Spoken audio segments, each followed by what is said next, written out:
Nós terminamos de manhã falando da questão de que,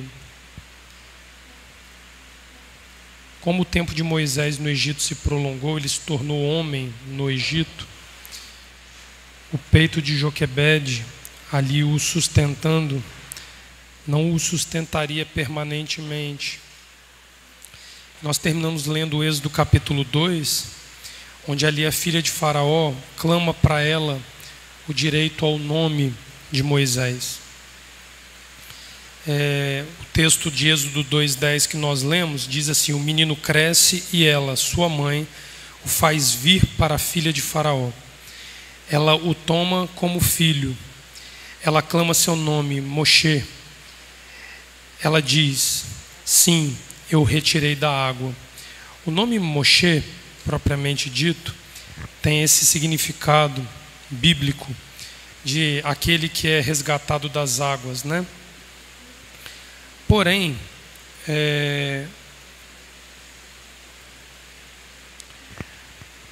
a exegese hebraica faz alguns comentários a esse respeito do nome de Moisés, dizendo que, na verdade, o nome não era Moshe, era Mosi, porque Mosi era um predicado dado a toda e qualquer divindade que surgia no Egito. Então, se você tinha o deus Ra, ele era Ra-Mosi. Se você tinha o deus Sol, era Sol-Mosi. Provavelmente aqui o nome de Moisés é esse nome que ainda ganharia um nome. Então provavelmente o Egito o chamou de Mosi, e por aí talvez tenha vindo o nome Moisés. O nome Moshe provavelmente ele vem de uma forma mais sucessória, depois que ele retorna para o povo hebreu e já abdica dos seus direitos egípcios e torna-se exclusivamente um hebreu. O André Chorak faz um comentário a esse respeito, e ele diz que o homem que tem, na verdade, um prefixo de nome que não um nome, ganharia um nome porque ele revelaria o nome de Adonai às nações. Então ele chama-se Moshe a partir do momento que Adonai o chama e diz a ele qual é o nome dele. Quando Adonai ensina a Moisés o tetragrama, a partir dali provavelmente o nome dele é Moshe do ponto de vista hebraico.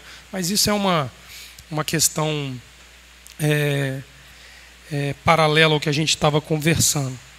O que a gente estava falando é que, de alguma forma, como consequência do acolhimento recebido no Egito, Moshe seria cobrado a criar vínculos com o povo e os costumes dos egípcios.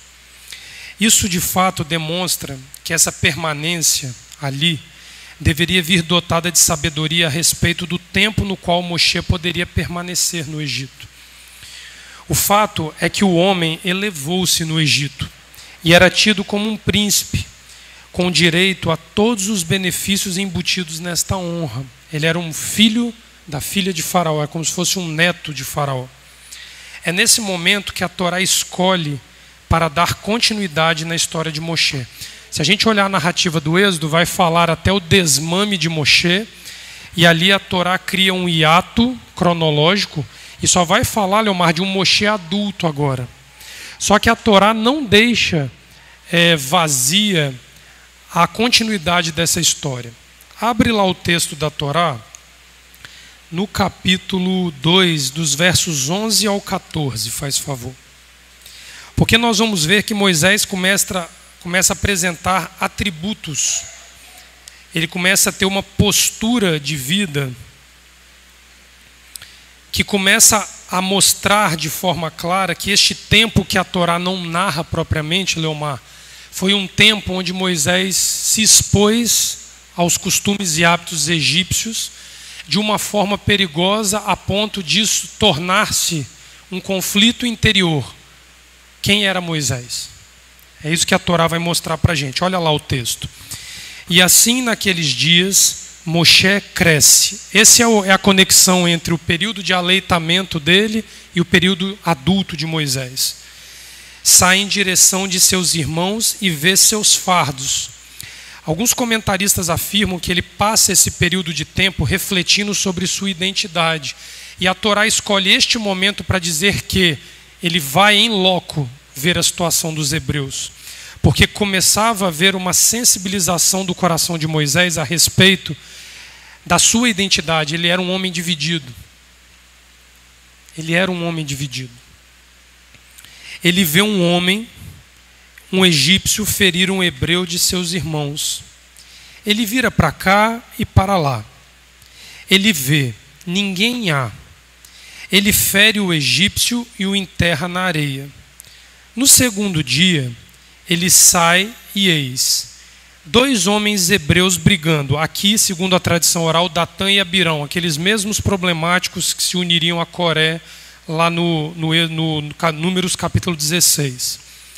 Ele diz ao bruto, aquele que violentava o irmão: por que bates sem teu companheiro? Ele responde: quem te colocou como homem, chefe e juiz sobre nós? É para me matar que tu o dizes, como tu matastes o egípcio? Moshe estremece e diz: assim o assunto é conhecido. Nesta parte da narrativa nós vemos 2 características muito claras de que Moisés estava com o seu coração e o seu pensamento dividido. Primeiro, existia uma sensibilização de ir ao seu povo, ver o sofrimento em loco, aquilo que ele ouvia do palácio, se aquilo condizia com aquilo que estava acontecendo. Ao mesmo tempo, quando ele chega lá, ele é tomado por um sentimento, Leomar, de vingança, quando ele vê um irmão dele sendo violentado por um egípcio. O que, na verdade, se nós analisarmos de forma mais franca, foi muito mais uma expressão de frustração pessoal, Isaac, por não fazer nada pelo seu próprio povo, do que por um fato isolado, porque os hebreus eram agredidos todos os dias, todas as horas, a todo momento. Por que pontualmente a Torá vai dizer que ele viu um irmão ser violentado e ali ele faz uma revanche a esse respeito? Porque provavelmente foi a forma que Moisés expressou a sua frustração com a falta de decisão que havia dentro dele, se ele permaneceria como um egípcio ou se ele se juntaria ao seu povo. O segundo ponto é quando ele tenta essa aproximação diretamente ao seu povo. E a postura dele é reprovada pelos seus irmãos. Um hebreu que vivia no palácio egípcio nunca seria apto a julgar uma causa de litígio entre 2 hebreus. Nunca. Isso é algo que fala muito, muito, muito, muito forte para nós. Ou seja, a autoridade para julgar um litígio em meio a uma casa judaica precisa vir pelas mãos daquele que não tem em si outra lei que o conduz que não seja a lei divina, a Torá. Porque senão ele é um misturado, ele é um miscigenado, ele é híbrido. Ele vai pesar valores egípcios e ele vai pesar valores sagrados. Em meio a Adonai não existe. Então, nitidamente, a Torá aponta que esse período de adolescência e juventude de Moshe é um período no qual Moshe, aqui aos 40 anos de idade, é um período... Aqui ele ainda não tinha 40 anos, né? Ele ainda era um jovem de menos de 20 anos. Ele ainda não tinha se decidido quanto à sua identidade. Numa tentativa humana e movida por uma inquietação interna, ou seja, um dilema que dividia seu coração, Moshe é frustrado no esforço de se reaproximar de seu povo. Presta atenção nisso, nós estamos falando de reaproximação de um povo o qual nós pertencíamos, mas de que nós fomos privados. Entre os seus, ele era visto como um desertor e traidor, sendo impossível que uma aproximação acontecesse baseada nos termos que Moshe lançou mão. Nesse momento, Moshe se expõe e demonstra o conflito interior que o inquietava. Seria ele um hebreu egípcio ou um egípcio hebreu? Qual era a condição de Moisés? A mesma condição de Paulo de Tarso. Quando ele ainda era Saulo, ele era um romano judeu. Quando ele converte-se e retorna na condição de Paulo, ele é um judeu romano. Moisés ainda estava naquela, para que banda ele ia pender.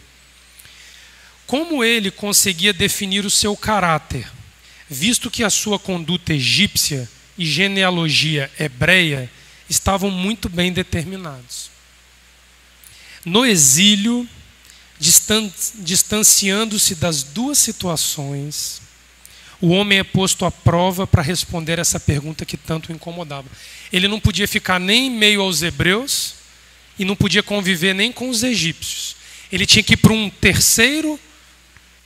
uma terceira condição de habitação, que nem remetesse ao egípcio e nem remetesse ao hebreu, para que ali ele se decidisse quem era Moisés.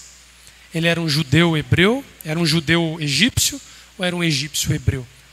Leomar, essa é uma decisão que permanentemente está sobre cada um de nós na nossa conduta de vida. Nós somos brasileiros, judeus, ou nós somos judeus brasileiros? É um dilema. Nascemos numa terra estranha, mas nosso coração pertence à terra de Adonai.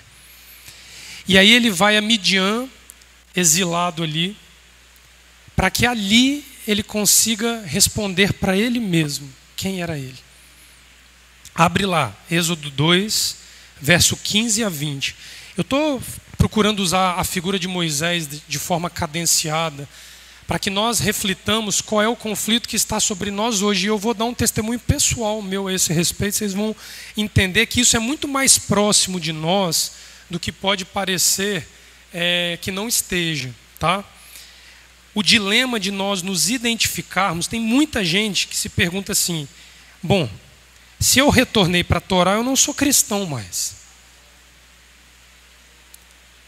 Mas eu não tenho sangue judeu. É um dilema, pastora Sandra. Eu sou um judeu cristão? Eu sou um cristão judeu? A resposta para nós, ela é uma resposta muito simples. Porque a Torá, ela vai exceder a condição humana da sua genealogia e ela vai buscar um comportamento e um testemunho que me defina nessa questão. Olha como é que Moisés passou por isso daí. Presta atenção aqui num detalhe. Faraó ouve este assunto e procura matar Moshe. Moshe foge da face de Faraó. Ele habita na terra de Midian, habita junto ao poço. Em outra tradução diz que ele sentou-se sobre o poço. Ele vai buscar numa fonte de água, num poço, a resposta para o dilema que ele tinha. Quem fez isso também foi Agar. Agar tinha uma dificuldade de uma divisão, se ela seria uma mulher independente ou uma serva fiel que gerou um filho de Abraão. Ela foi num olho d'água, Beer Lahai, se eu não me engano o nome do poço, e ali ela encontra e Adonai a visita, da mesma forma aqui. O ministrante de Midian tinha 7 filhas.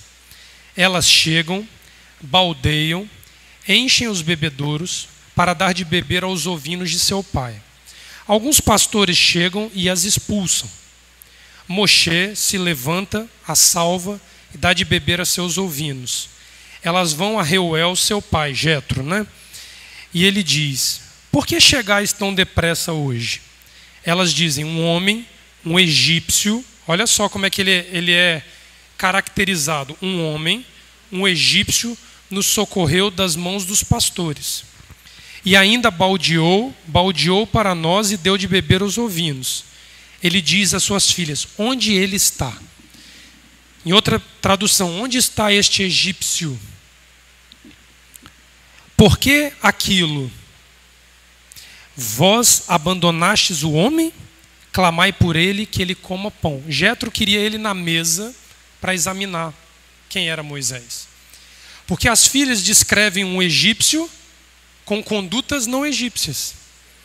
Porque se vocês lembrarem o texto aqui do Gênesis 46, eu não vou lá não para a gente ganhar um tempo aqui. Do verso 31 a 34, José vai usar do seguinte artifício para trazer a sua família abaixo do radar de Faraó. Quando o Faraó perguntar qual a ocupação de vocês, diga que vocês são pastores, porque os pastores são abomináveis para os egípcios. O que diz para mim, Ulisses, que egípcio é esse que vai ajudar 7 mulheres pastoras ainda por cima? Quando Jetro ouviu isso, destoou. Que egípcio é esse que serve 7 mulheres pastoras se o egípcio e o rebanho, se o egípcio despreza esse tipo de profissão? Vocês entendem quem era Moisés nesse momento? Ele ainda não era um homem que visualmente era identificado como hebreu, mas tinha um testemunho de vida que apontava para uma conduta de vida hebreia. Mas ele era egípcio, filho da filha de Faraó. Notem que a imagem de Moshe diante das mulheres era de um egípcio, mas a conduta dele intrigou Jetro, a ponto de chamá-lo à mesa para discernir a questão. Notoriamente, havia um conflito de caráter, e esse era um fato que estava tornando-se público. Chega um momento, Leomar, que alguém vai olhar e falar assim: isso é gentio, mas a conduta dele não é de gentio. Eu tenho que botar ele à mesa para discerni-lo. Quem é que fez isso de forma assim brilhante para ilustrar essa questão que a Torá nos ensina? Por isso que eu falei que a conduta com o cachorro é gentia. Isso. Aqui é o oposto. Mas a Bíblia dá um exemplo muito claro desta aproximação dos detentores de Torá, daqueles que aparentemente não são detentores de Torá, mas que têm condutas de guarda de Torá. O famoso encontro de Pedro naquela visão do lençol que ele desce à casa de Cornélio. Lá em Atos, o Eterno mostra a Pedro que ele deveria descer à casa de um homem gentílico, e na mesa daquele homem estava cheio de comida imunda. Não era essa daí a visão que ele tinha? E aí ele fica num conflito. Eu sou judeu, eu nunca comi esse tipo de comida. Eu nunca sentei na mesa de um ímpio. Mas ele sabe que Adonai falou com ele para ir lá e sentar na mesa com aquele ímpio. E quando ele chega lá, ele vê que o ímpio não tem conduta de ímpio. O que eu quero dizer a vocês é que esta questão da conduta, ela transcende a genealogia. Aqui nós estamos falando de um hebreu legítimo, sangue azul, fechado duplamente na linhagem levítica, indiscutivelmente hebreu de hebreus. E a conduta dele era dividida, não dava para ter certeza. Ele tinha um testemunho judaico, mas ele era egípcio. Sim, pastora, mas esta é a realidade. Ele viveu tempo demais longe do povo.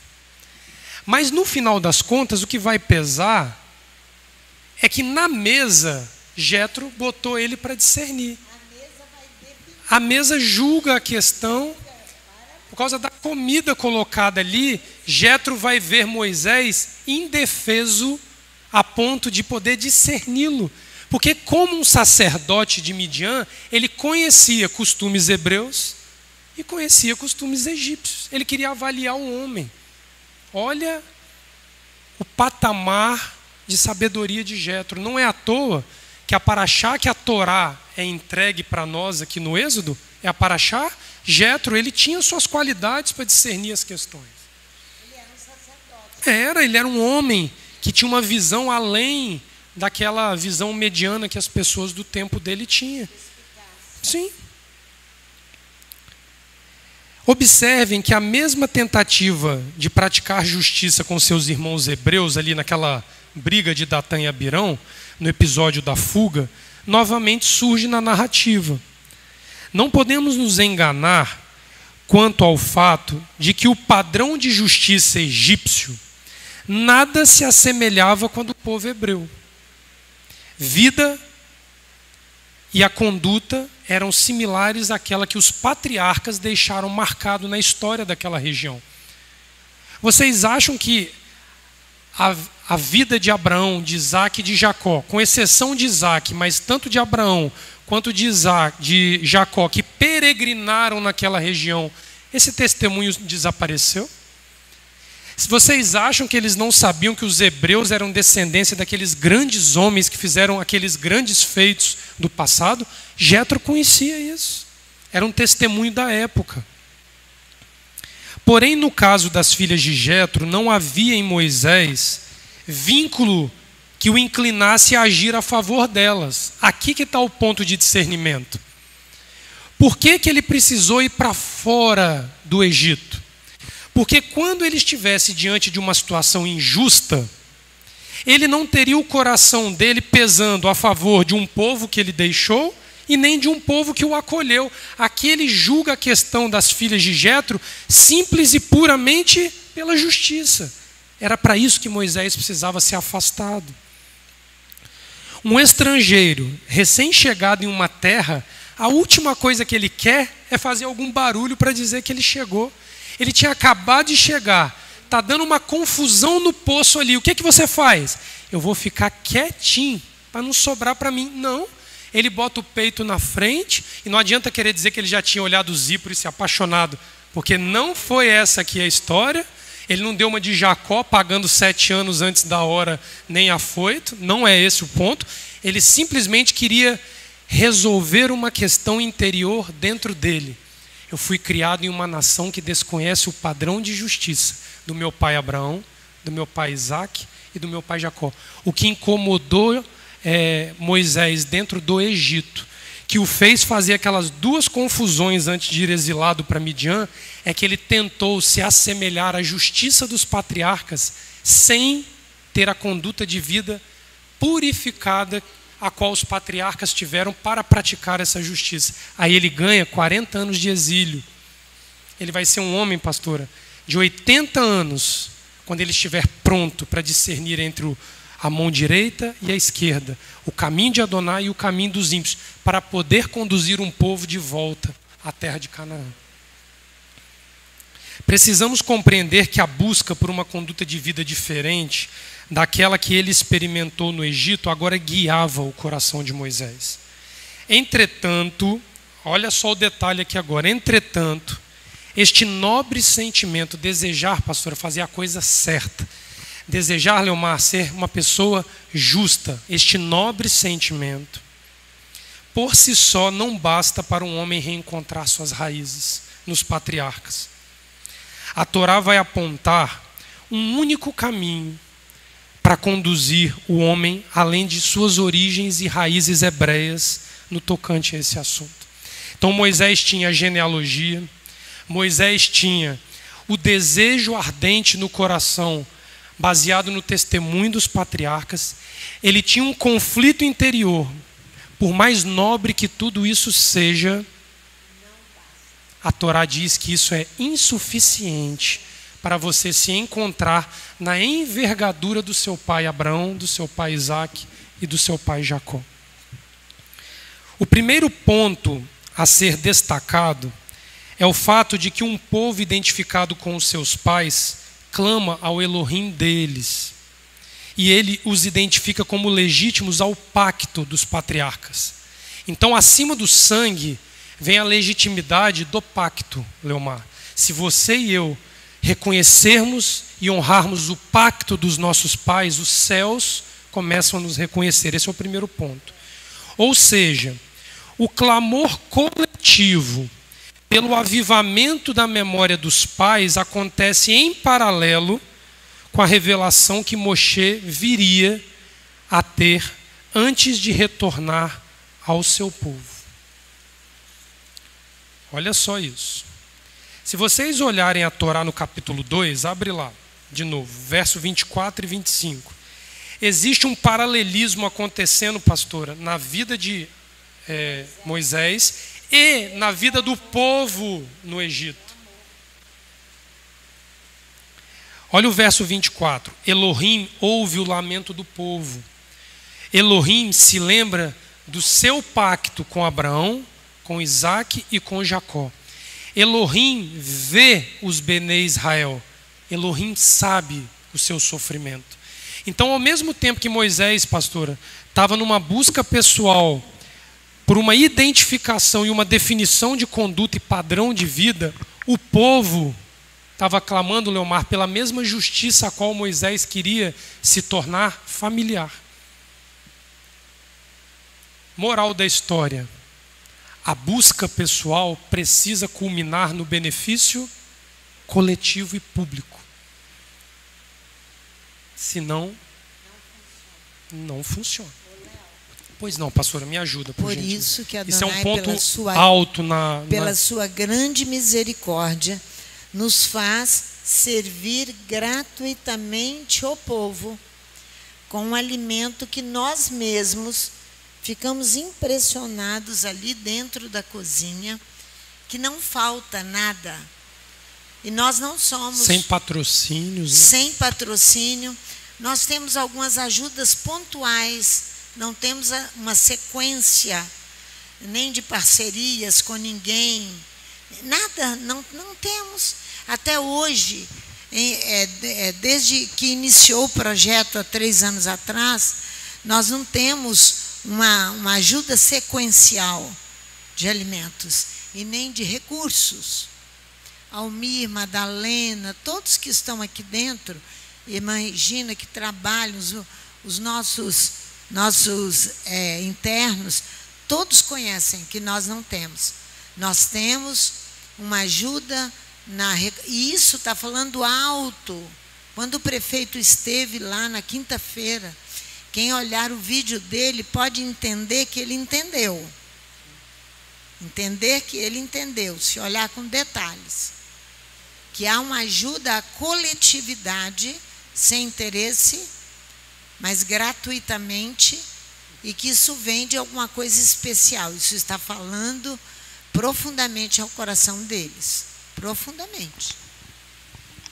É importante frisarmos que um povo que é ouvido por Elohim será atendido por ele. Porém, esse mesmo povo precisará conhecer os termos para ser conhecido por esse Elohim. E daí surge a necessidade de revelar a Moshe essa questão. Então, o povo era legítimo em sangue? Sim. O povo era legítimo no seu vínculo com Abraão, Isaque e Jacó? Sim. Mas ainda não era suficiente. Faltava algo para Moisés, faltava algo para o povo. Não há como considerar a libertação do Egito apenas no âmbito físico e moral. O clamor do povo ali não era limitado a uma libertação física. Mas a remoção do Egito no interior de cada um deles era primordial para que um povo temente Elohim fosse formado. Abre o capítulo 3 aí, do Êxodo, por favor. Agora começa a haver um paralelismo entre a vida de Moisés e a necessidade de um povo, porque o clamor deles era o mesmo. Era o mesmo. Era o mesmo. Olha do verso 1 ao 6. Isso daqui eu estremeci quando Adonai me ensinou isso aqui. Êxodo 3, verso 1. Moshe era pastor de ovinos de Jetro, seu sogro. O homem virou pastor. Abominável para os egípcios, ponto alto na vida judaica, pastoreio. E chega... era pastor de ovinos de Jetro, seu sogro, ministrante de Midian. Ele conduz ovinos para além do deserto e chega no monte de Elohim, ao Horebe. O mensageiro de Adonai se faz ver a ele numa chama de fogo no meio da sarça. Olha só, hein? Ele vê e eis, a sarça se inflama no fogo, mas a sarça não é comida. Moshe diz: vou distanciar-me para que eu veja esta grande visão. Por que a sarça não se queima? Adonai vê que ele se afasta para ver. Elohim clama a ele do meio da sarça: Moshe, Moshe. Ele responde: Rinene, eis-me aqui. Ele diz: não te aproximes daqui. Tira tuas sandálias dos pés. Sim, o lugar sobre o qual tu estás é uma gleba sagrada.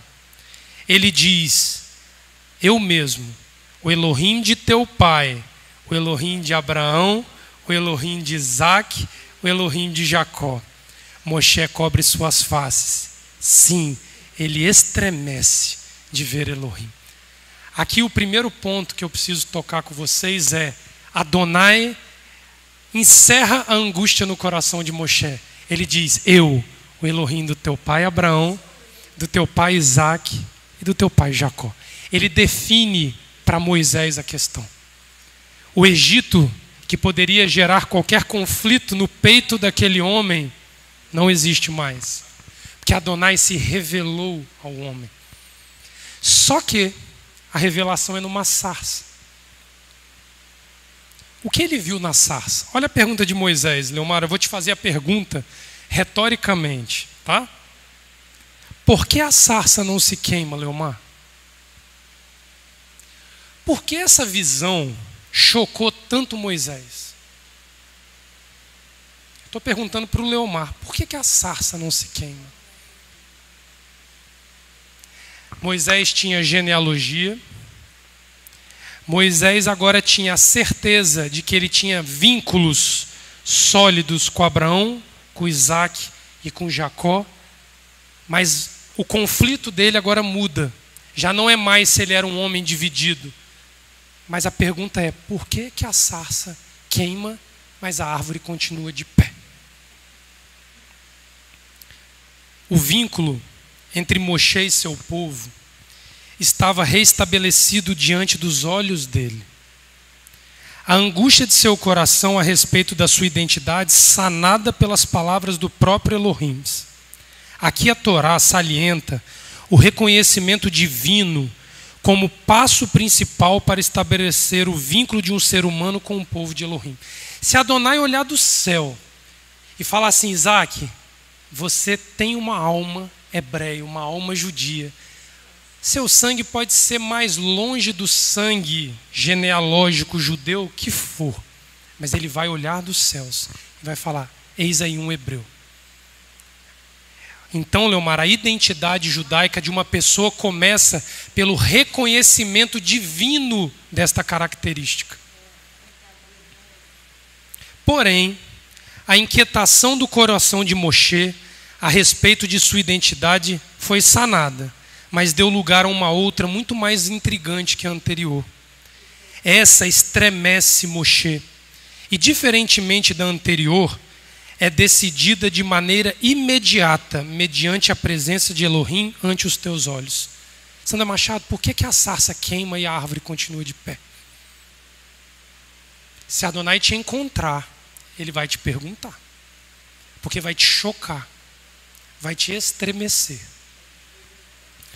O texto vai dizer, Moshe, vou distanciar-me para que eu veja esta grande visão. Em outra tradução vai dizer, vou me aproximar para ver esta grande visão. Por que a sarça não se queima? Ele olha um arbusto comum da região em chamas, mas o arbusto continua de pé, verdinho. Nesse ponto, a Torá revela aos humanos o preceito maior para a identificação de qualquer pessoa com o Elohim dos patriarcas. Aqui fecha a questão. Moshe quis avaliar uma situação que, na verdade, precisava ser experimentada, vivida, ou seja, requeriria dele um pleno desejo de realmente ser vinculado aos patriarcas. Porque é na chama queimando o arbusto que ele diz, você, Moisés, é filho de Abraão, de Isaque e de Jacó. Recorrentemente, a Bíblia Sagrada usa a árvore como figura de linguagem para se referir ao homem, de forma que ilustra pedagogicamente a relação humana com seu Criador por meio desses termos. Pautados nesta máxima, os rabis do passado consideram importante marcar este fato por meio de um memorial, o Dia da Árvore, Tu B'Shevat.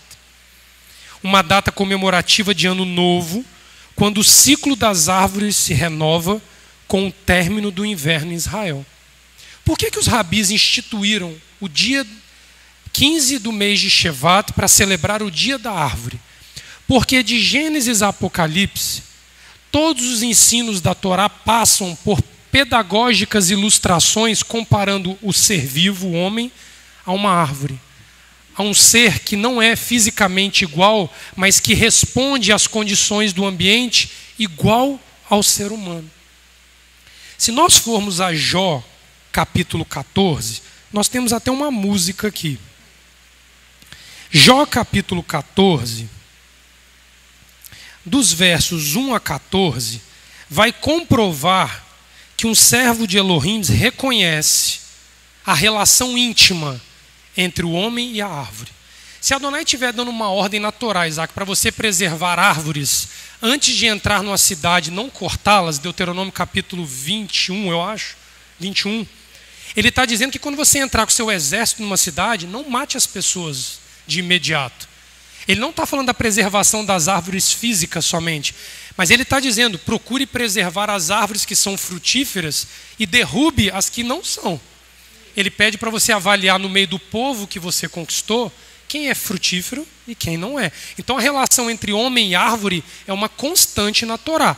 Jó vai fazer disso uma poesia, que virou música na casa. Vamos ler aqui? Diz assim, ó: o ser humano, nascido de mulher, vive breve tempo, cheio de inquietação. Moisés era um homem inquieto, não era? Nasce como a flor e murcha. Foge como a sombra e não permanece. Sobre ele abre os teus olhos e me fazes entrar em juízo contigo. Quem poderá tirar coisa pura daquilo que é impuro? Ninguém. Olha Jó. Quem conseguirá tirar coisa pura daquilo que é impuro? A resposta é: ninguém. Visto que os dias do ser humano estão contados, o número dos seus meses está nas tuas mãos, traçastes limites além das quais não passará. Desvia dele o teu olhar, para que tenha repouso, até que, como o trabalhador, tenha prazer no seu dia. Porque há esperança para a árvore. Para quem disse que ela um dia morreu e o fim dela aconteceu, Jó está dizendo, mas há esperança para a árvore. Pois mesmo cortada, voltará a brotar, e não cessarão os teus rebentos. Se as suas raízes envelhecerem na terra e o seu tronco morrer no chão, olha o vínculo, ao cheiro das águas brotará e dará ramos como planta nova. Mas se alguém morre, fica prostrado, o ser humano expira e para onde vai? Como as águas do lago evaporam e o rio se esgota e seca, assim o ser humano se deita e não se levanta. Enquanto existirem os céus, não acordará, nem será despertado do seu sono. Quem dera me escondesses na sepultura e me ocultasses até que a tua ira passasse. Quem dera me fixasses um prazo e depois te lembrasses de mim. Quando alguém morre, será que volta a viver? Olha a pergunta de Jó. Quando alguém morre, será que volta a viver? Todos os dias da minha luta esperaria, até que visse a minha mudança. Jó entende que mais do que a morte física, existe no ar daquela atmosfera sagrada de Adonai a esperança de uma morte em vida. Assim como havia esperança para um arbusto queimando. Moisés está diante de uma sarça para anunciar que a unidade com os patriarcas passa por um fogo almir, que queima o homem da cabeça à planta do pé, mas não consome a sua vida. Ele queima aquilo que afasta o homem do relacionamento com o Criador. Moisés anuncia para os Bnei Israel a doutrina da morte da natureza carnal. O homem é aquela árvore, Sandra, queimando, mas continua de pé. O arbusto está ali, publicamente visto por todos, queimando, mas o homem ali dentro sendo transformado, moldado, purificado pelo fogo de Adonai.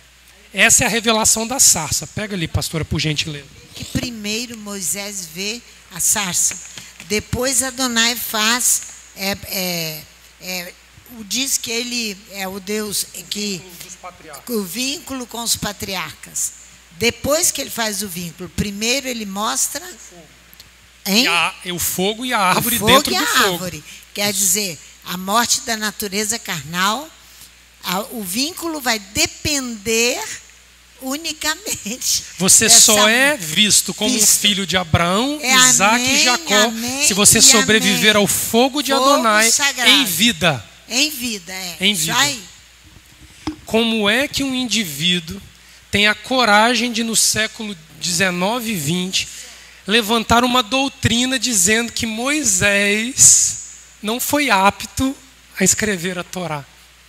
Ele revela para a humanidade que, vivos debaixo da lei do pecado, Paulo vai dizer, dentro em mim há dois homens que conflitam entre eles. Um que deseja fazer a vontade do velho homem e um outro que só deseja fazer a vontade de Adonai. Tem dois homens aqui dentro que brigam, mas que só um resiste ao fogo.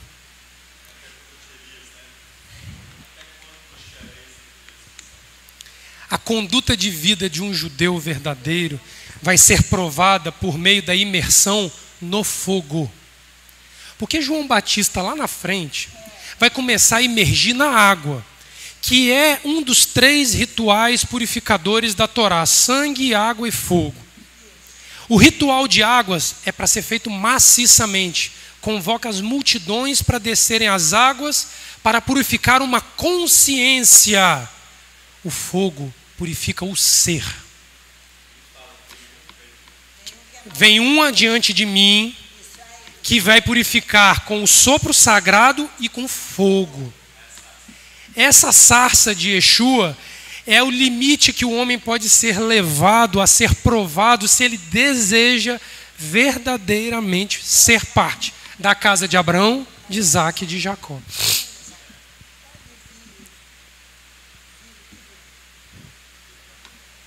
Por que a sarça queima, mas a árvore não cai? Entendeu?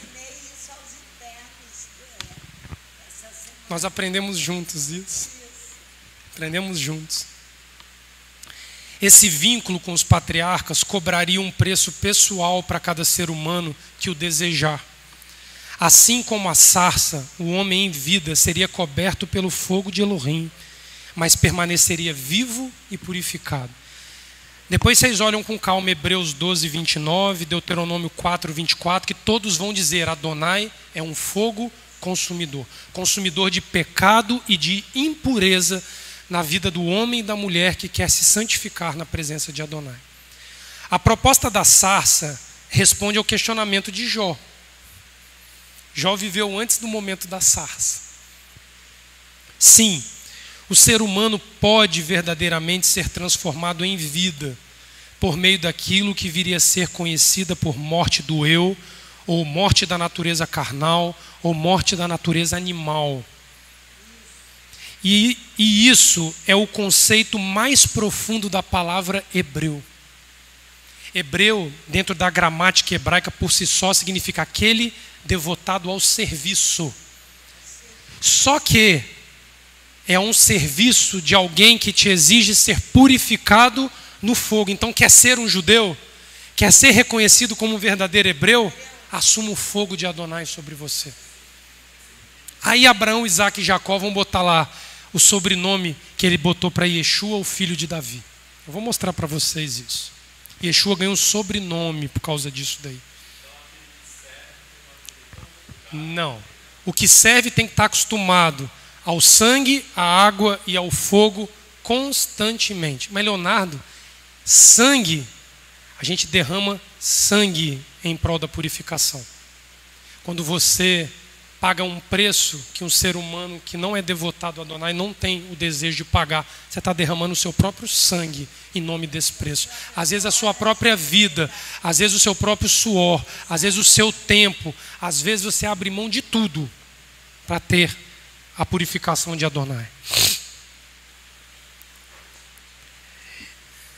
Êxodo, no capítulo 4, versículo 28. Resolvida a questão, Moisés discerne a sarça, viu que o caminho dele seria queimar, queimar e queimar. Ele agora, Leomar, pode voltar ao povo com a carteirinha de hebreu na mão. Meu nome é Moisés, filho de Arão, filho de Joquebede, da tribo de Levi, provado no fogo de Elohim. Só que agora isso precisava se tornar público, porque tinha milhares de hebreus clamando no sofrimento do Egito e queriam uma resolução. Moisés vem dar a notícia: vocês vão ter que passar pelo fogo, pela água e pelo sangue. Mas Adonai visitou vocês. Esse foi o fator que levou Moisés a dizer assim: mas quando eu for lá, eu vou falar o que para esse povo, Liz? Aí Adonai diz: diga que Asher Erie enviou a vós. Adonai não está minimamente preocupado com um nome para se apresentar naquele momento. Ele apenas quer provar para o povo que existe um hebreu que sobreviveu ao fogo, que se uniu ao patriarca Abraão, ao patriarca Isaac, ao patriarca Jacó, e agora quer tornar uma multidão apta a ser reconhecida dessa forma.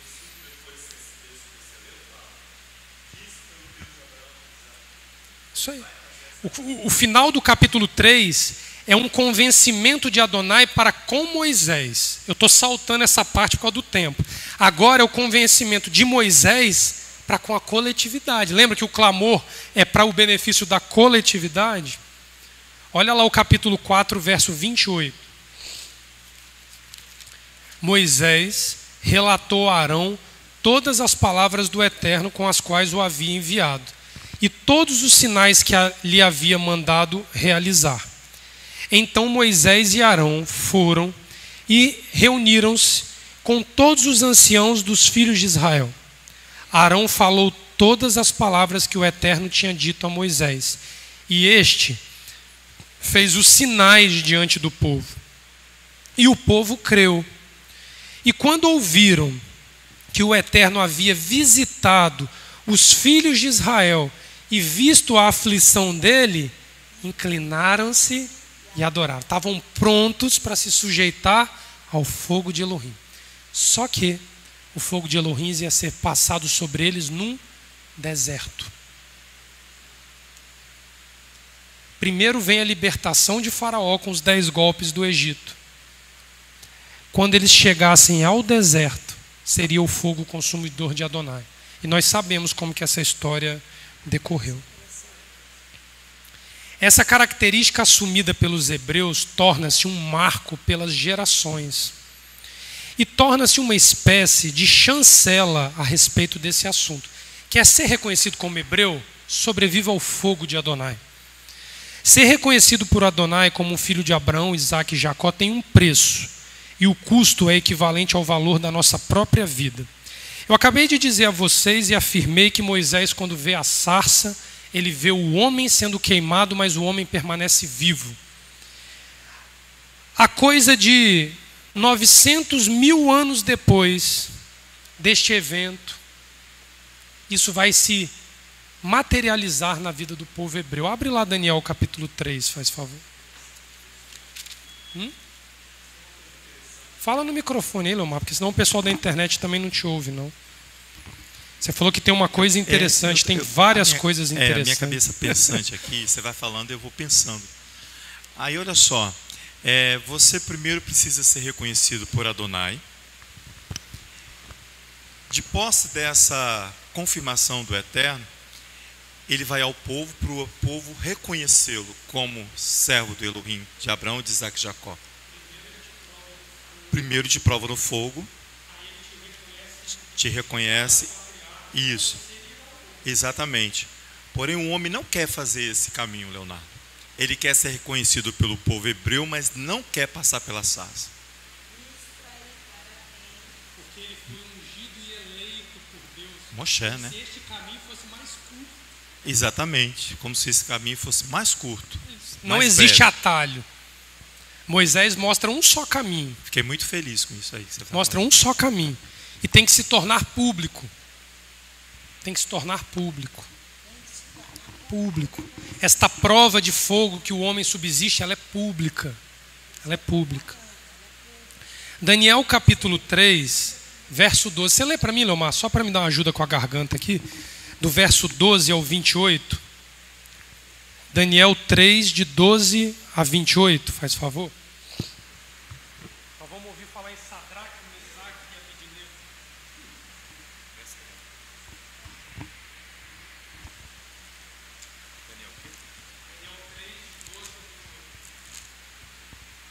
Daniel 3, de 12 a 28.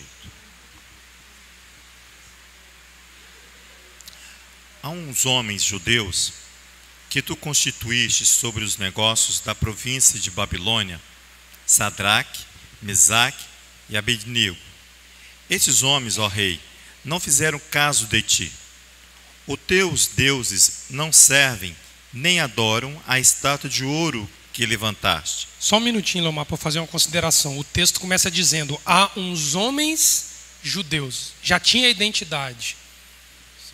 Entende a questão? Se você foi reconhecido publicamente como judeu, tem que estar pronto para algo semelhante ao que esses homens aqui iam passar. Isso daí, pastor, aqui difere. Isso, mas eu estou dizendo assim, o texto vai dizer aqui, a uns homens judeus, porque nessa época a tribo que prevalecia era a tribo de Judá e os hebreus foram automaticamente reconhecidos como judeus por essa questão. Mas o que eu estou querendo dizer aqui é que já havia um reconhecimento público de que eles eram judeus, então eles precisavam ser provados publicamente. Olha como a Torá é perfeita nisso aí. Continua, por gentileza. Verso 13. Então Nabucodonosor, com ira e furor, mandou chamar Sadraque, Mesaque e Abednego, de sorte que esses homens foram levados à presença do rei. Disse-lhes Nabucodonosor: é de propósito, ó Sadraque, Mesaque e Abednego, que vós não servis aos meus deuses, nem adorais a estátua de ouro que levantei? Agora, se estáis pronto, quando ouvirdes o som da trombeta, do pífaro, da cítara, da harpa, do saltério, da gaita de foles e de toda sorte de música, para vos prostrardes e adorares a estátua que fiz, bom é. Mas se não a adorardes, sereis lançados na mesma hora na fornalha de fogo ardente. E quem é o Elohim que vos poderá livrar das minhas mãos? Responderam Sadraque, Mesaque e Abednego ao rei Nabucodonosor: não necessitamos de te responder sobre este negócio. Se formos lançados na fornalha de fogo ardente, o nosso Elohim, a quem nós servimos, pode livrar-nos dela, e ele nos livrará da tua mão, ó rei. Se não, fica sabendo, ó rei, que não serviremos a teus deuses, nem adoraremos a estátua de ouro que levantaste. Então Nabucodonosor se encheu de furor e se mudou o aspecto do seu rosto contra Sadraque, Mesaque e Abednego. Ordenou que a fornalha se aquecesse 7 vezes mais do que acostumava. E ordenou aos homens mais fortes que estavam no seu exército que atassem Sadraque, Mesaque e Abednego para os lançares na fornalha de fogo ardente. Então estes homens foram atados com seus mantos, suas túnicas, seus turbantes e suas vestes, e foram lançados na fornalha de fogo ardente, porque a palavra do rei era urgente, e a fornalha estava sobremaneira quente. A chama do fogo matou os homens que levantaram a Sadraque, Mesaque e Abednego. Esses 3 homens, Sadraque, Mesaque e Abednego, caíram atados dentro da fornalha de fogo ardente. Então o rei Nabucodonosor se espantou e se levantou depressa e disse aos seus conselheiros: não lançamos nós 3 homens atados dentro do fogo? Responderam ao rei: é verdade, ó rei. Disse ele: eu, porém, vejo 4 homens soltos que andam passeando dentro do fogo, sem nenhum dano.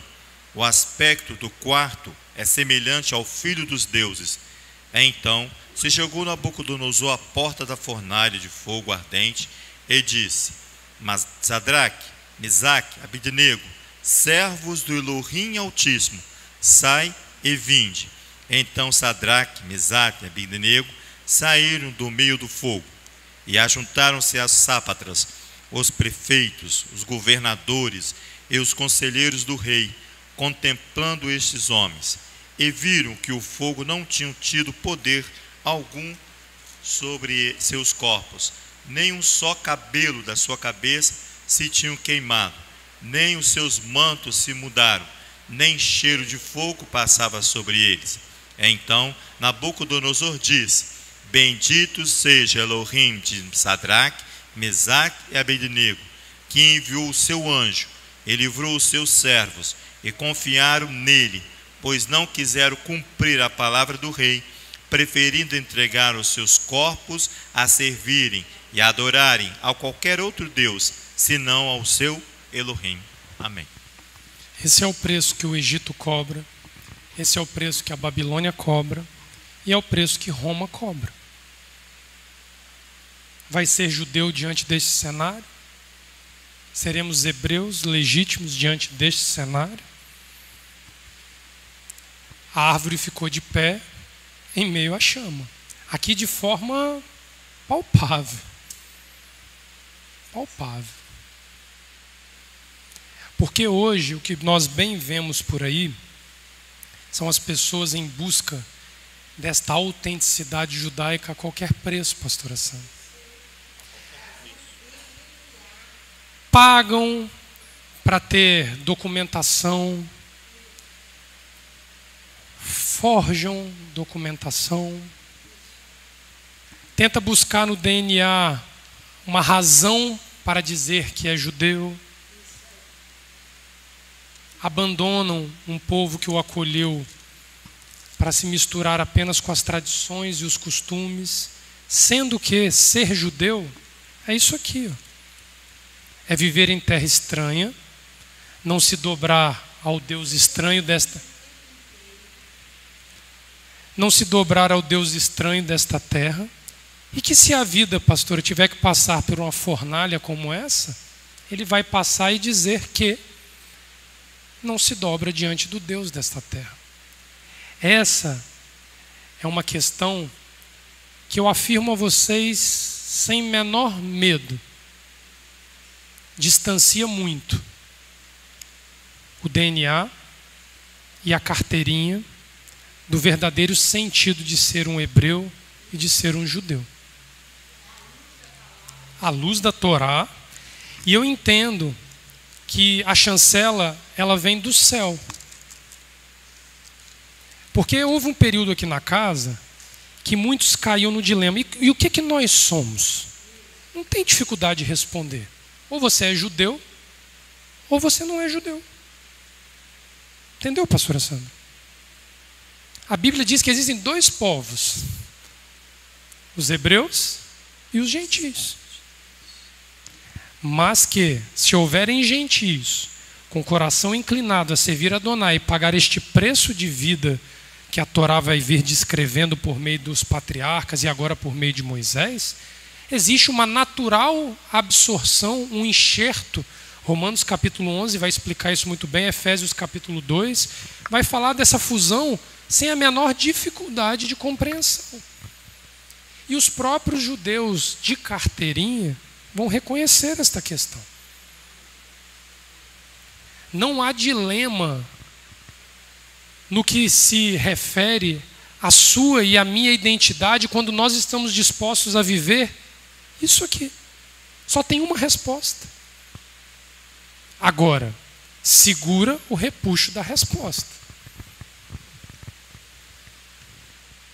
Segura o repuxo da resposta. Porque a cobrança vem na proporção do peso e do valor que tem dos céus te reconhecerem como um judeu. Não tem vida fácil.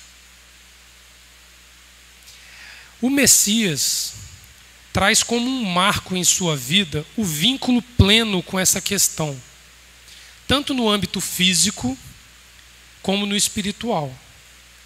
A unidade desejada com Elohim dos patriarcas foi testemunhada em inúmeras ocasiões, e assim deve ser compreendida.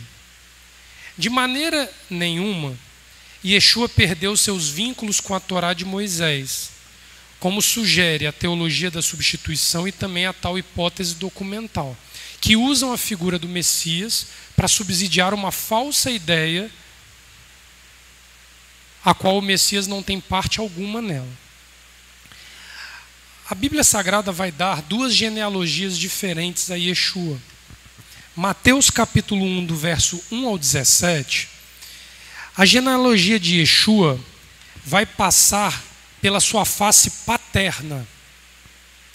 E se você olhar nos meandros dos nomes, você vai ver que a genealogia paterna, olha só que interessante isso aqui. A genealogia paterna de Yeshua vem por José, correto? Marido de Maria. Por mais que não fosse o pai biológico de Yeshua, ele era o pai autêntico de Yeshua na terra.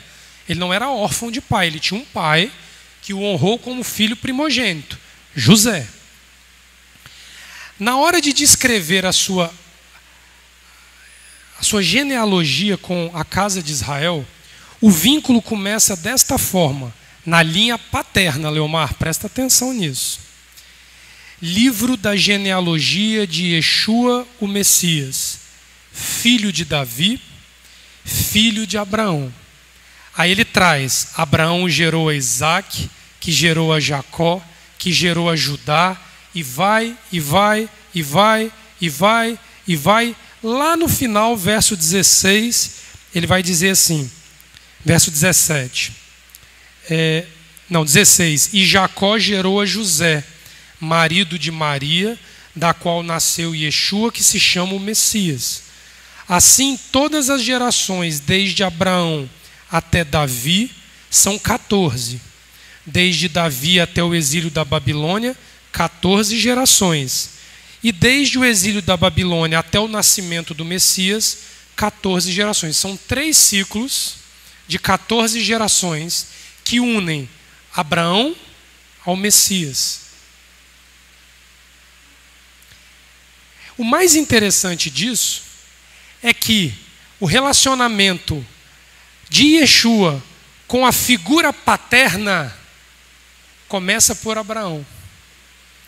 O nosso vínculo com a nossa figura paterna maior precisa ser assim, Leonardo, filho de Abraão, que gerou a Isaac, que gerou a Jacó, que gerou... Entende como é que é a questão? O vínculo patriarcal de Abraão é a figura paterna de José, que representa na linhagem genealógica de Yeshua.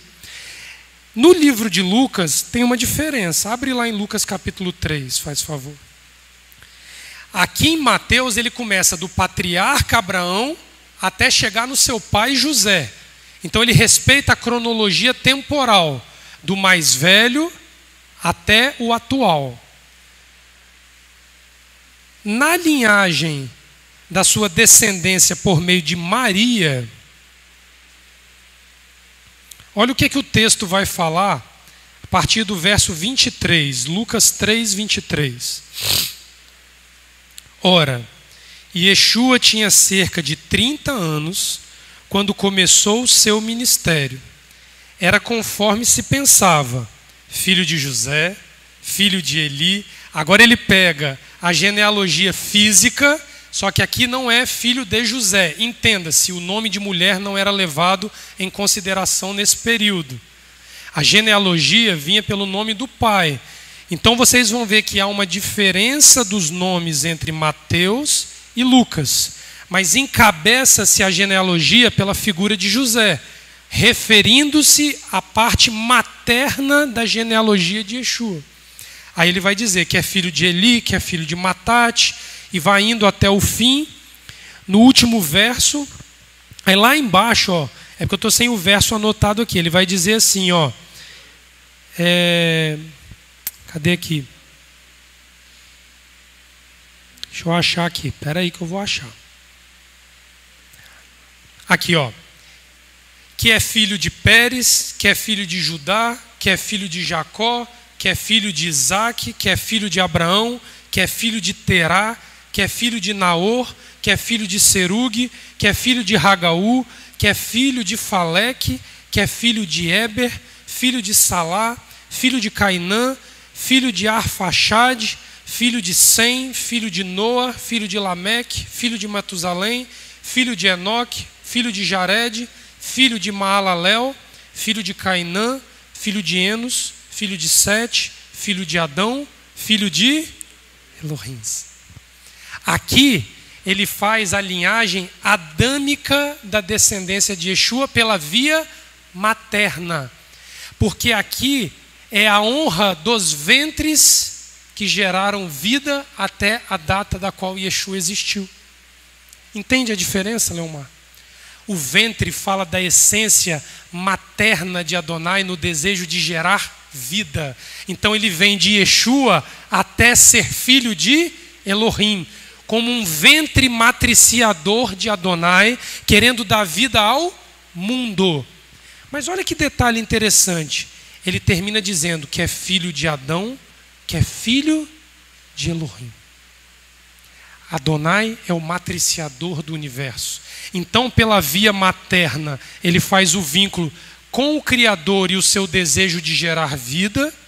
Porém, quando o pecado surge, a genealogia de Yeshua vem do pai Abraão. Por que, Leomar, isso? Por que ele não continuou a mesma linha de pensamento?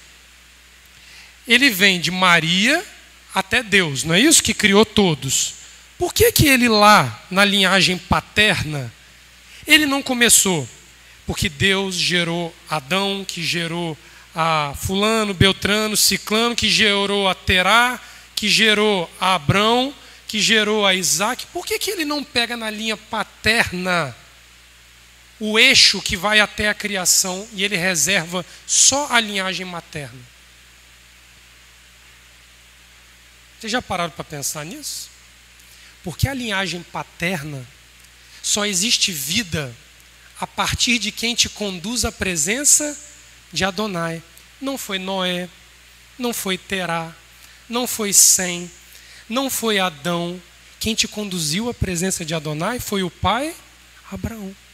Então ele pega o homem na questão existencial pela via materna e ele pega o homem na questão patriarcal como gerador de vida pela linha paterna. Porque a Bíblia manda você olhar para o Pai que está no céu. Nós temos que olhar para a linhagem de Abraão, porque filhos da mesma criação somos todos. Há alguém aqui que nega ser descendente de Adão? Alguém aqui nega essa questão? Mas nem todos podem dizer que são filhos de Abraão.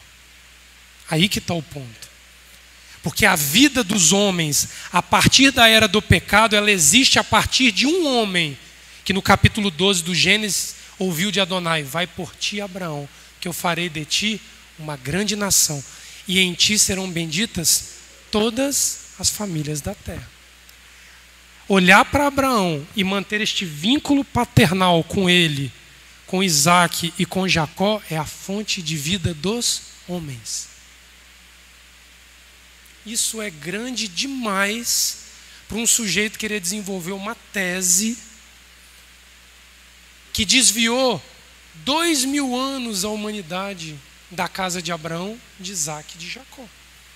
Uma humanidade que aprendeu apenas dizer: sim, eu aceito o Cristo e eu tenho direito à vida eterna, sem passar pelo fogo, pela água e pelo sangue. Não há vínculo com o Deus de Abraão, com o Deus de Isaac e com o Deus de Jacó. Sim. Mateus capítulo 3, 11 vai dizer: eu imerjo vocês em água para arrependimento, mas aquele que vem depois de mim é mais poderoso do que eu, do qual não sou digno de carregar as sandálias. Ele os imergirá no Santo Espírito e com fogo. João ali, ele entende perfeitamente o seu limite humano de levar a purificação aos homens, porque a purificação mais íntima que o homem pode ter é promovida pelo próprio Adonai por meio de um fogo que consome o ser humano aqui dentro. Quantos saíram dessa casa por causa de genealogias? Por causa, Leomar, de ortodoxismos, por causa de buscar vínculos frágeis como uma porcelana com a casa de Israel. Ano após ano nós vimos repetidamente as pessoas deixando esta proposta de vida árdua, dura, mas fundamentada de maneira sólida na Torá, querendo encurtar um caminho, pastora Sandra, que eu não estou desprezando quem tem direito a um resgate de uma memória familiar judaica. E eu vou compartilhar com vocês aqui a minha história para vocês entenderem o que eu estou falando. A pastora Sandra sabe disso, Ulisses sabe disso, Leomar. Eu venho trabalhando nessa questão há um certo tempo, por conta de uma questão familiar. É a única coisa que me move com essa questão. Prestem atenção no que eu vou dizer a vocês. Por si só, o testemunho de uma vida pautado na Torá é suficiente para você sustentar diante de qualquer pessoa o seu padrão de vida hebreu, de Torá, que você vive uma vida apartado daquilo que a Torá te permite ser. Mas existem questões que são fechadas nos céus e são fechadas na terra, pastora Sandra. E esta casa hoje trabalha numa questão de resgate de uma memória que passa pela identidade dos nossos pais dentro desta cidade. Então isso tem uma relevância gigantesca, mas não toma frente e não é vanguarda nas questões de Torá. Mas ela também não pode ser ignorada. Há coisa de uns 3 anos atrás, eu comecei a fazer uma pesquisa familiar da minha família para buscar se havia ou não algum vínculo judaico por causa de alguns sobrenomes na minha família. E depois de 3 anos de pesquisa e fazendo levantamento de documentação e tudo mais, eu virei para o meu pai e falei assim, pai, o senhor sabia que nós somos descendentes diretos de judeus de Portugal? Meu pai falou, isso nunca existiu na nossa família. Eu falei, mas isso é uma verdade. Inclusive tem 2 primas suas com o mesmo interesse que eu em resgatar esta memória. Aí ele virou para mim e falou assim, eu só acredito isso se um dia você me mostrar no papel que isso aconteceu. Pois o papel está aqui. Eu levantei, eu tenho toda a documentação, e aí eu fui a ele. Eu fui. Por isso que eu falei, serve para algumas coisas, entendeu, Ulisses?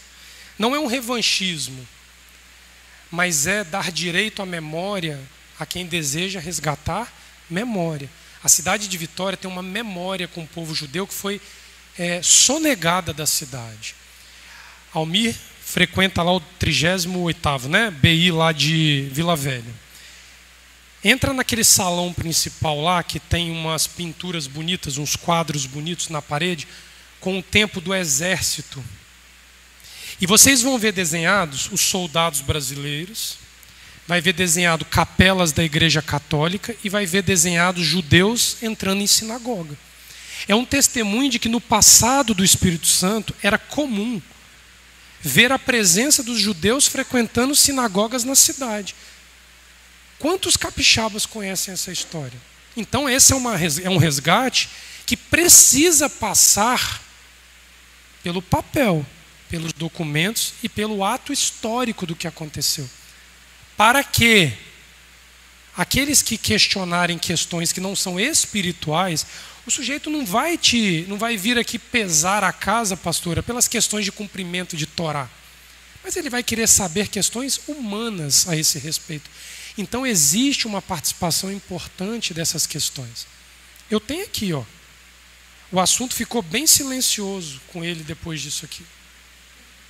Eu tenho aqui, Leonardo Reuter Mota Gama, filho de Rossini Cipriano Gama, filho de Joel Armondes Gama, tudo com documento, tá? Filho de José Monteiro da Gama, aí vem o Dário, o Mateus, o Francisco, a Maria Custódio, o Nicolau, a Maria Leme, Antônia da Rocha Leme, Maria Leme Bicudo, Francisco Bicudo de Brito, Antônio Bicudo Carneiro, Vicente Anes Bicudo, judeus da corte portuguesa que fugiram para o Brasil e vieram constituir família aqui dentro do Brasil. Quando eu apresentei isso aqui, a resposta foi, não quero conversar a esse respeito.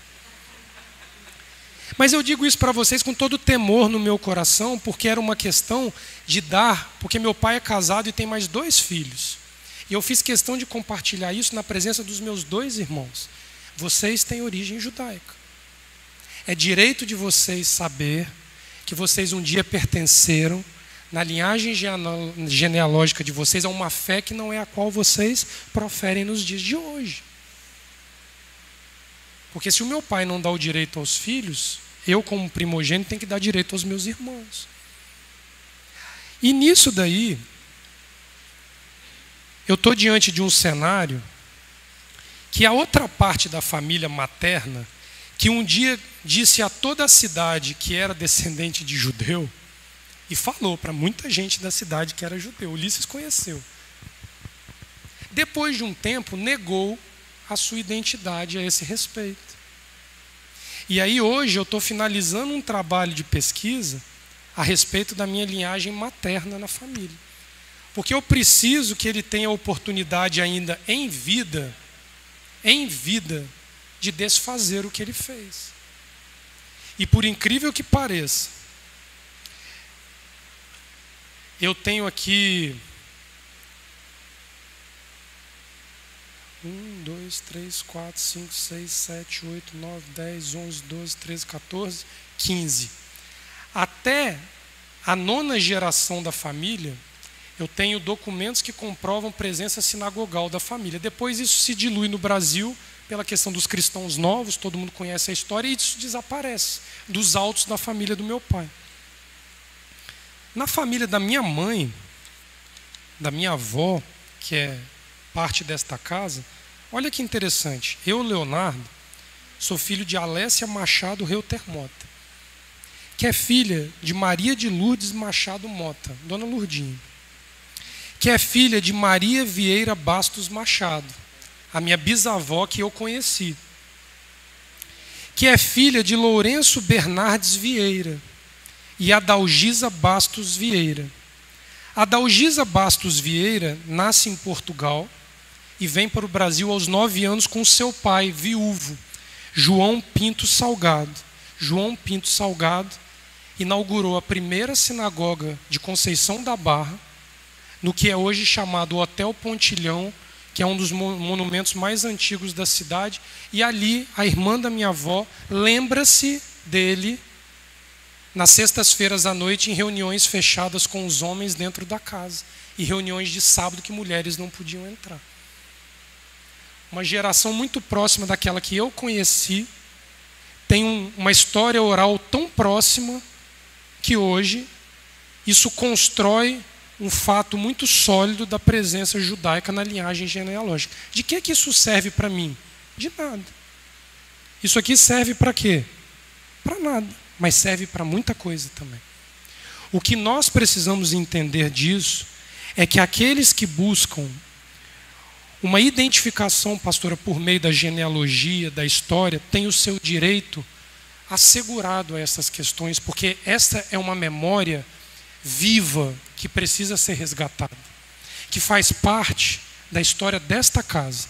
Nós somos hoje habitantes de uma casa que pertenceu a um judeu de origem libanesa, seu José Yaakov Saad, um judeu de origem libanesa que migrou para o Brasil, provavelmente escondido debaixo de uma condição cristã para não ser perseguido lá no Líbano também. Só que o Líbano não vai dar documento disso daí por motivos óbvios, né? Porém, hoje os filhos estão habitando esta casa. Antes da casa ser habitada, qual foi o pré-requisito que Adonai deu para que a casa fosse habitada, pastora Sandra? A memória do seu José Jacob Saad ser erguida aqui. Nós viemos para cá cientes de que ela estava sendo entregue nas nossas mãos no 50º ano de documentação cartorária. Era um jubileu entre a última venda da casa e a entrega para nós. Ou seja, os filhos entrando na casa de um pai judeu em ano de jubileu. Isso nasceu antes dessas paredes serem reformadas e erguidas. Foi ou não foi? Então, memória tem importância? Tem. Agora, fica parado nela, estagnado nela. A primeira coisa que um judeu vai olhar para você e dizer assim: você é filho de mãe judia? Não é isso, pastora Sandra? E se você não apresentar isso? Ou ser neto de uma mulher judia? Esquece. Ninguém te reconhece. Nós vamos nos resumir a ser uma comunidade pautada, pastora, em papel? em documento, ou forjando documento, ou abandonando em busca de alguém que vai me dar um documento de conversão. Nunca foi, nunca será o foco e a pauta da casa. Mas em paralelo, a casa entende. Por que eu estou fazendo questão de dizer isso? Porque o fato de haver uma genealogia na Bíblia Sagrada, ela tem a sua relevância e a sua importância numa identificação nas terras pela qual o judeu passou e depois retornou. Ele deixa ali, pastor, um rastro de que a Torá de Adonai passou por ali. Mas ela não pode ser o foco, ela não pode ser a garantia, e ela não pode ser a vanguarda de que uma comunidade se pauta, porque nos dias de hoje, existe uma estimativa que no Brasil existam 60 milhões de Zera Israel. Filhos, pastor, e netos diretos, formando famílias, principalmente no Nordeste, sendo 90% dessas famílias de origem nordestina, que teriam direito a buscar esta memória. Via de regra, pastora, se nós formos analisar isso, nós temos um Brasil judeu que não sabe que é judeu. Hoje nós temos uma estimativa de 60 a 70 milhões de brasileiros com ascendência de primeiro, segundo ou terceiro grau às famílias judaicas de Portugal, Espanha e de alguns outros locais. Isso é de pouca monta? Não. Mas o Brasil se reconhecer no papel, aquele dedo que está apontado, vai resolver o problema para o papel? A nação precisa olhar além do papel, para voltar a ter ordem na nação, um governo que coloque a nação de pé, que faça a nação prosperar como José fez o Egito prosperar. José não estava atrás de linhagem nenhuma, ele foi lá e foi erguido no meio do Egito e governou o Egito. Basta Adonai levantar um verdadeiro filho de Adonai, guardião da Torá, para botar uma nação de pé, uma nação de ordem, para que aquele dedo ali saiba guiar uma nação, e não uma comunidade apenas, e não uma pessoa isoladamente. Esse é o sinal que a pastora Sandra falou assim, vai ser público, vai ficar disponível para todos, porque o Brasil inteiro tem direito a saber que tem uma memória física e genealógica, tá certo? Porque o nome Brasil é um nome judaico, tá certo? O nome Brasil é Barzil, que em hebraico é vermelho, por causa do pau-brasil que tinha cor vermelha. Barzil virou Brasil. O brasileiro não tem isso contado nas escolas de primário, de primeiro, segundo, terceiro grau. Se o sujeito não for fazer mestrado em História do Brasil, ele não vai ter acesso a isso. Mas a nação precisa que se levante um homem com um dedo para apontar, este é o caminho, andai por ele. Esse é o clamor que a casa hoje, considerada insignificante por muitos, desprezada por alguns de dentro, inclusive por causa deste tipo de vida que optou por levar, que ela vai continuar perdendo essas pessoas. Mas Adonai vai continuar dando o caminho, a orientação e a condução. E os que permanecerem vão poder ver, geração após geração, cumpridas essas questões dentro da casa. Essa é a Parashá Shemot. É esse vínculo que a casa conseguiu construir, que nos autenticou dentro de Vitória. Não foi por causa de coisas humanas construídas com subterfúgios humanos que a casa permaneceu. Shemot é um vínculo permanente com a casa de Abraão, com a casa de Isaac e com a casa de Jacó. Que o Eterno possa nos abençoar, que o Eterno possa nos guardar, e um Shabbat Shalom para todos.